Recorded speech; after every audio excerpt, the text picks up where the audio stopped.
Hello, everyone. Welcome to the Believe in Bengal podcast. I'm your host, Solomon Wilcots. And of course, we are presented by FanDuel.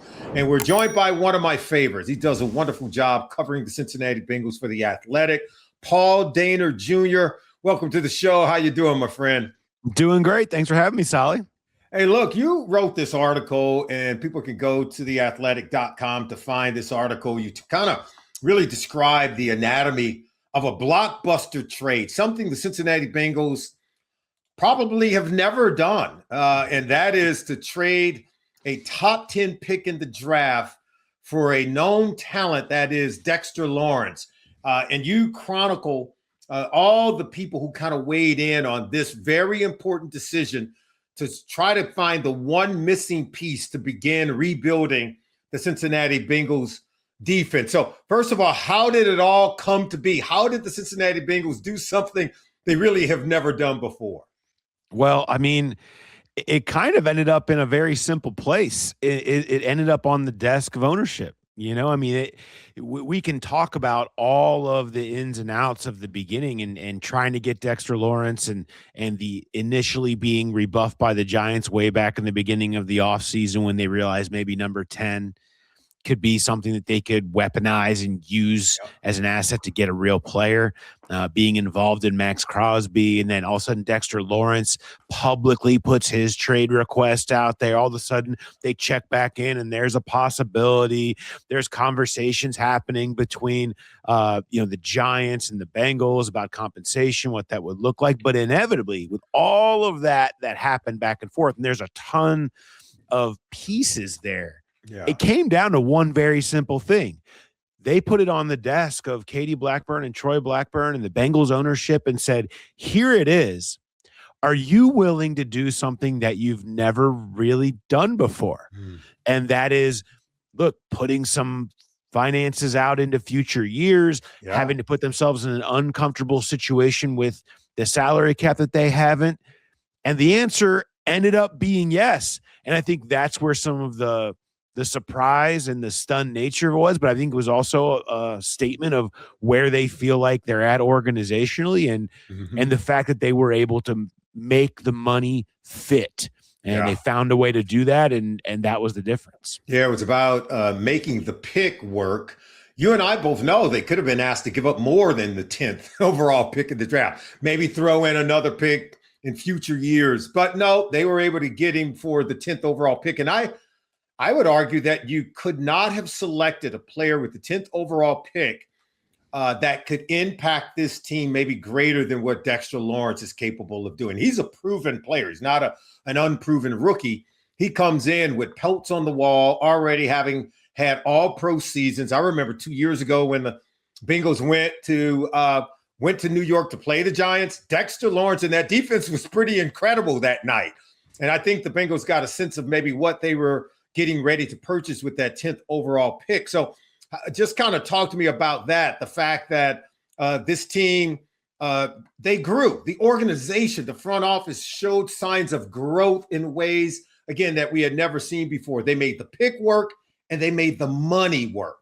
Yeah, I mean, it was just out of character, but I think they just recognize the spot that they're in, and there is an urgency to win right now. But it was partially about that, that number 10 pick. I mean, that is such a big part of it, of just saying we need to impact this defense right now. Yes. And the top 10 was short, and most simulations that they had didn't have the true impactful player getting to them. And maybe even that impactful player was like, but it might take some time, or you didn't, Ruben Bain, you didn't like the arm length, or Caleb Downs, maybe you didn't like the size, or things going to take a little bit of time until he's having real impact. Certainly you're not getting anybody of the level of Lawrence.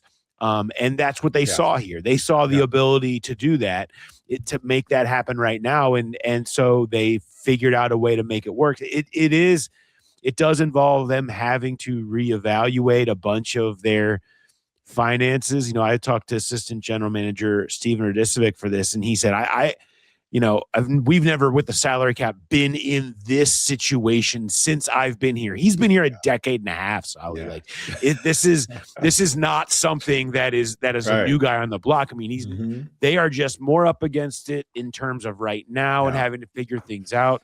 And so we'll see what that means for other guys that they have.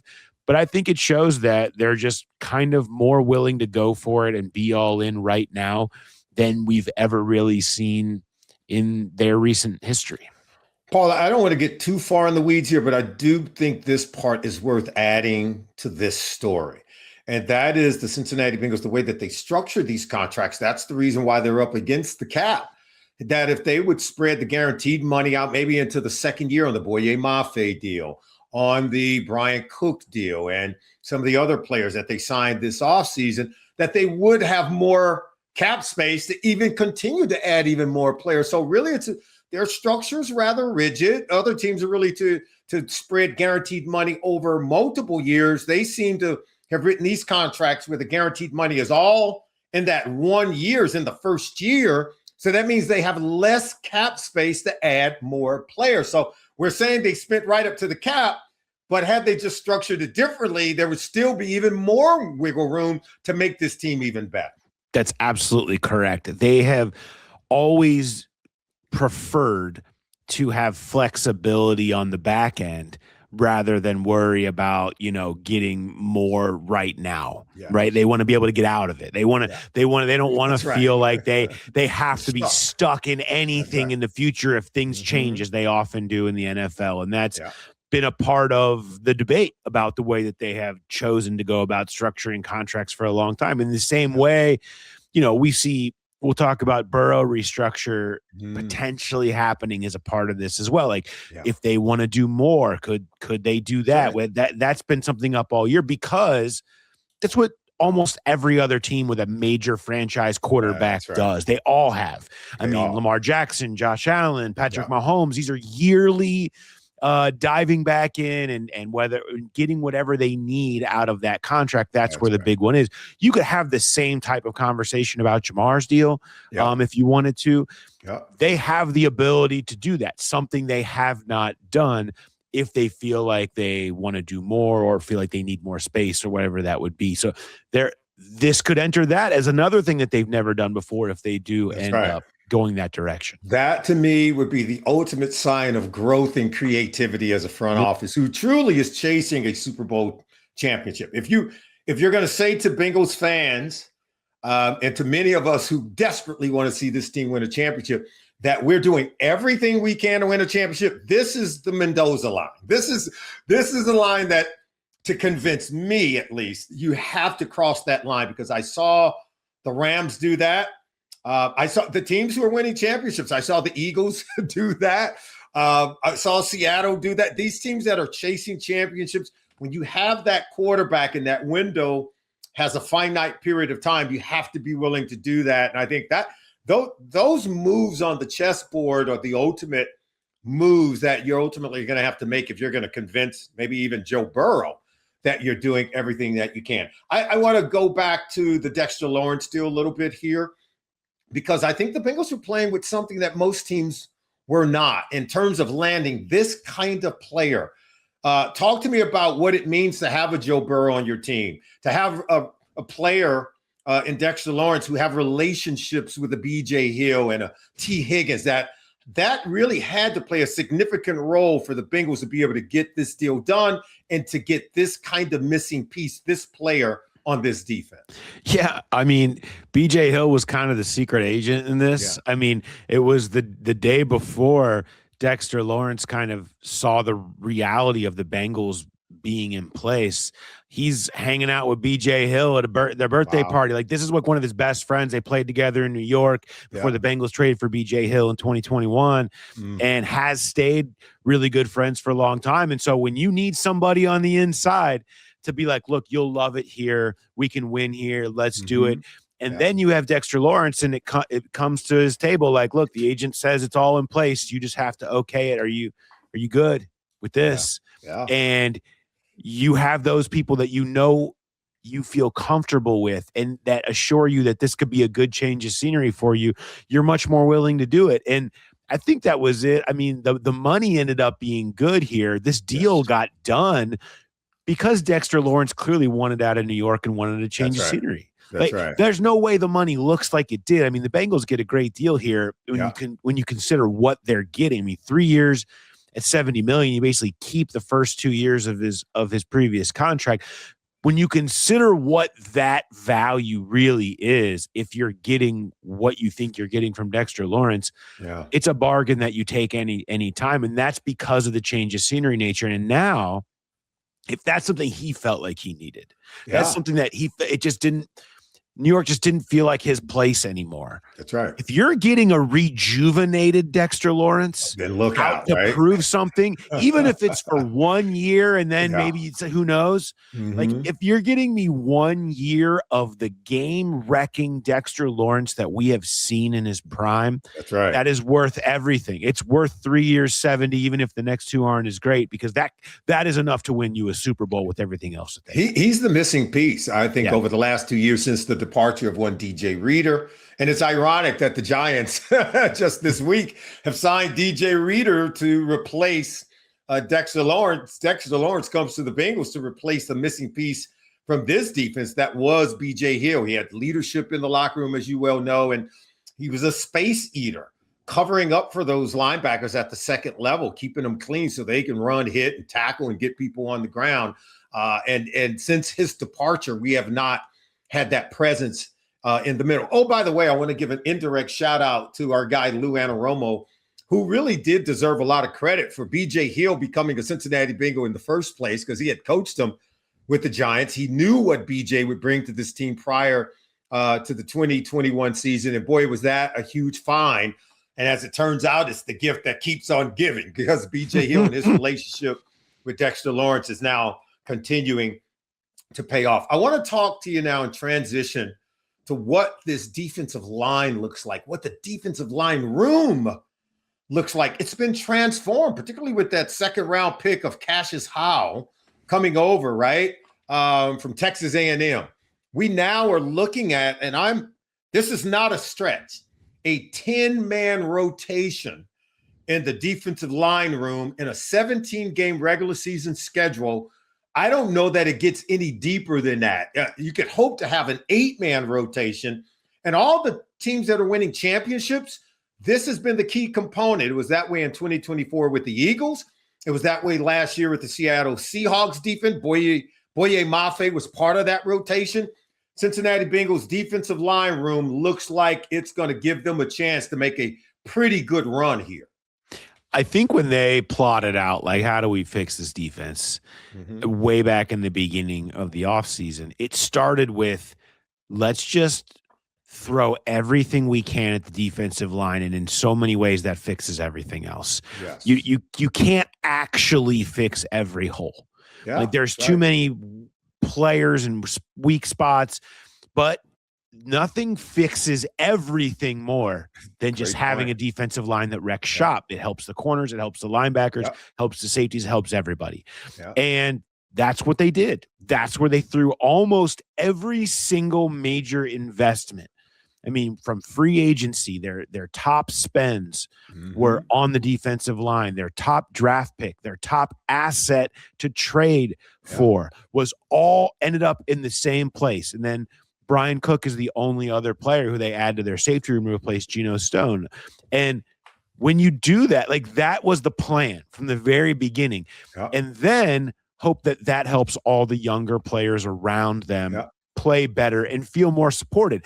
So many of those young players last year, specifically the linebackers, Demetrius Knight and Barrett Carter, who were thrown to the Wolves, like, they were set up to fail. They didn't have good players in front of them. They didn't have any experience. Two inexperienced guys playing next to each other. Like, and then guys struggling behind them. That is a really hard ask of a lot of young players that were in there. Shamar Stewart was in there, asked to do too much too early when he was struggling. Like all of these guys. And now it feels like they're all more in positions where they're set up to succeed.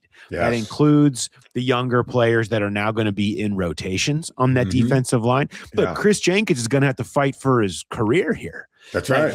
He's to a guy be who part of the rotation, on. right? Yeah, I mean, if he even wants to make the roster, yes. he's got to beat out the seventh round pick, Landon Robinson out of Navy, because there's two guys in front of him now. That's and right. Shamar Stewart doesn't have to go be the guy immediately.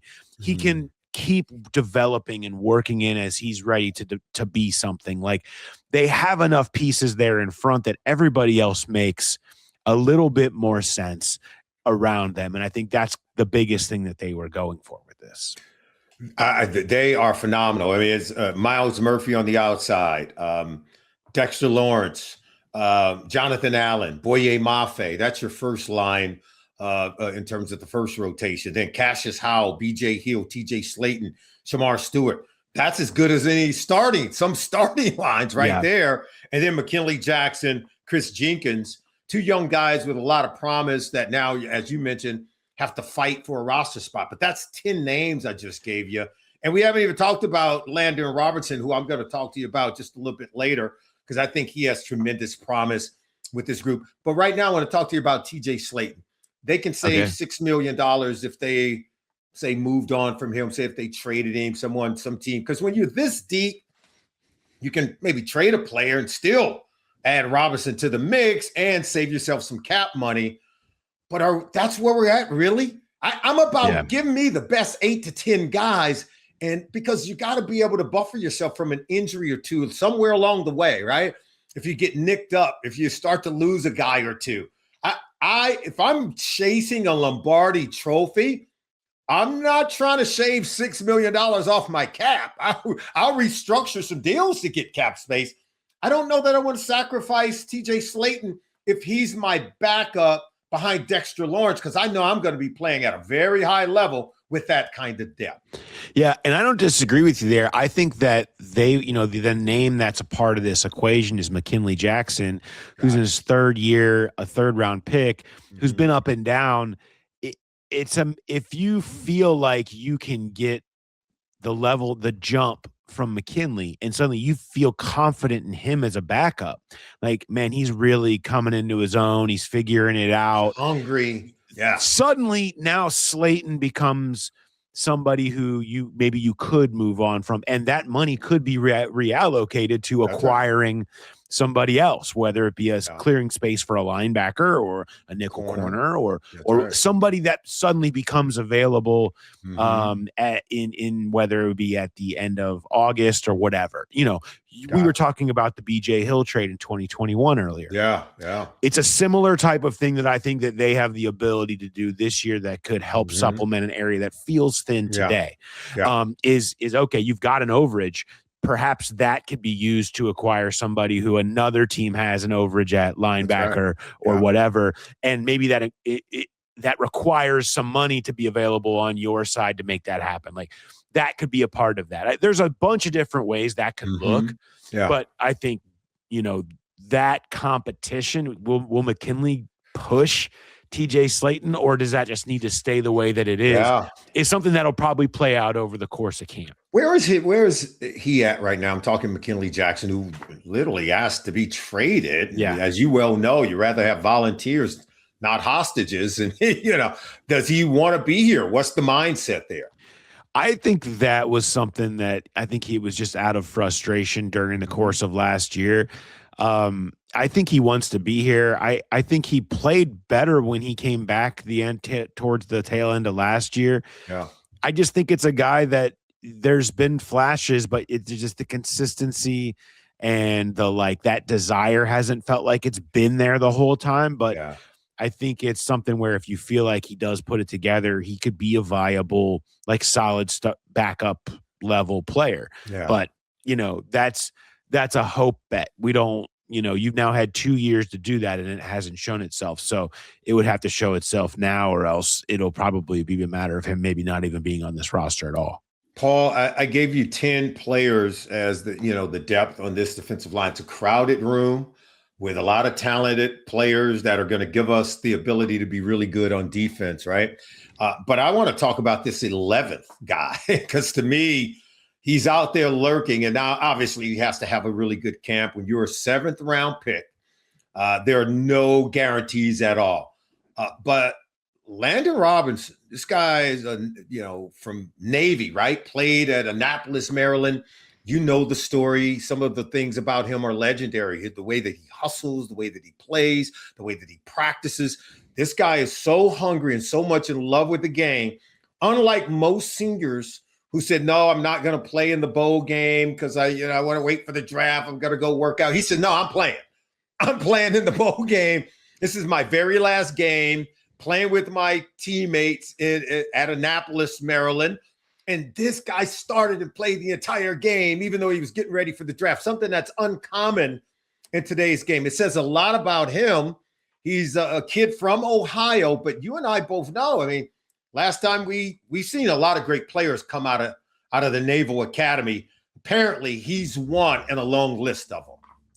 Yeah, I think it's a fun 7th-round pick because he's undersized, and I mean that's going to work against him. And he played, in the American, so you're in a lower level. But he was dominant at times. And if there's a franchise that is going to take a chance on a day 3 undersized defensive tackle, it's the one that drafted Geno Atkins in 2010 and is like, hey, let's see what happens. Yeah, and that's unfair to even mention his name in the same breath as Landon Robinson. But it's the same idea. There's a lot to like about the way that he played, and you're going to get the most out of who he is. I look at that the same way that when they drafted Chase Brown and Andre Iosivas a couple years ago, they were guys that were made of the right stuff. You felt like you could really bet on them as people to get the most out of what they had. And it may take some time, but you knew you were going to get their absolute best of the best. Yeah. And that has worked out for both those guys. Both those guys have worked their way into real NFL contributor levels, if not better than that. And then that's the same type of player I think you're comfortable betting on day 3 is a guy like Landon Robinson, who has that same makeup that you saw from Chase Brown and Andre, where you feel like, you know what, if there's somebody who's going to make it work and find a way to make it happen, it's going to be this guy. And they liked him from the very beginning. That they coached him at the East-West Shrine.